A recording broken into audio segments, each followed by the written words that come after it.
जय जय जय श्री सीता। मेरा मरण अपनी इच्छा पर है, परंतु फिर भी मैं यह शरीर नहीं छोड़ता, क्योंकि वेदों में वर्णन किया गया है कि शरीर के बिना भजन नहीं होता। पहले मोह ने मेरी बड़ी दुर्दशा की। श्री राम जी के मुख विमुख होकर मैं कभी सुख से नहीं सोया।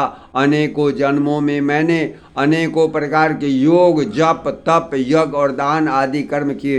हे गरुड़ जी, जगत में ऐसी कौन योनि है जिसमें मैंने बार बार घूम फिर कर जन्म न लिया हो। हे गोसाई, सब कर्म करके मैंने देख लिए, पर अब इस जन्म की तरह मैं कभी सुखी नहीं हुआ। हे दात, मुझे अब बहुत से जन्मों की याद है, क्योंकि मैं श्री शिव जी की कृपा से मेरी बुद्धि को मोह ने नहीं घेरा। हे पक्षीरा, सुनिए, मैं अपने प्रथम जन्म के चरित्र कहता हूँ, जिन्हें सुनकर प्रभु के चरणों में प्रीति उत्पन्न होती है, जिससे सब क्लेश मिट जाते हैं। हे प्रभु, पूर्व के एक कल्प में पापों का मूल युग कलयुग था, जिसमें पुरुष और स्त्री सभी अधर्म परायण और वेद के विरोधी थे।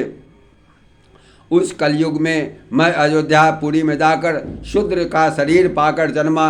मैं मन, वचन और कर्म से शिव जी का सेवक और दूसरे देवताओं की निंदा करने वाला अभिमानी था। मैं धन के मद में आकर मतवाला, बहुत ही बकवादी और उग्र बुद्धि वाला था। मेरे हृदय में बहुत बड़ा दंभ था। यद्यपि मैं भगवान श्री रघुनाथ जी की राजधानी में रहता था, तथापि मैंने उस समय उसकी महिमा कुछ भी नहीं जानी। जब मैंने अवध का प्रभाव जाना, वेद, शास्त्र और पुराणों में ऐसा गाया है कि किसी भी जन्म में कोई भी अयोध्या में बस जाता है, वह अवश्य ही श्री राम जी के परायण हो जाएगा।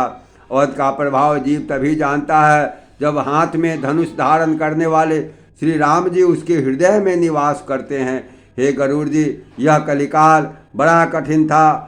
उसमें सभी नर नारी पापों में लिप्त थे।